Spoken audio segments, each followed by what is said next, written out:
Bedtime Stories made for you by Diggy and George.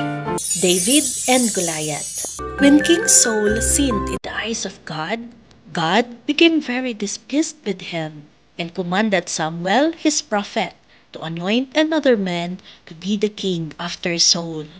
Samuel followed the directions of God and was led to the home of a man named Jesse, who came from the tribe of Benjamin. Jesse had 8 sons, 7 of whom were shown to Samuel.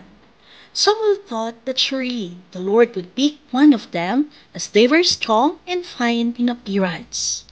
The Lord, however, told Samuel that he does not consider a person's outward appearance, but instead looks at their heart. Samuel was told to anoint the youngest son, who was a shepherd boy. This boy was called David.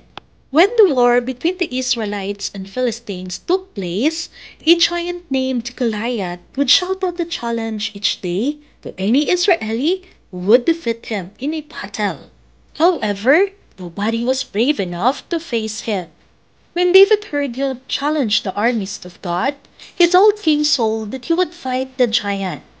King Saul was worried, as David was not a warrior, but he put his own royal armor on David and gave him his blessing.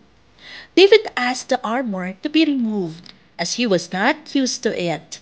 He chose instead to fight the giant dressed as a simple shepherd boy, his slingshot his only weapon. As the giant came towards him, David slung a stone in his slingshot and shot the giant. The small stone sunk into Goliath's head, and the giant died instantly.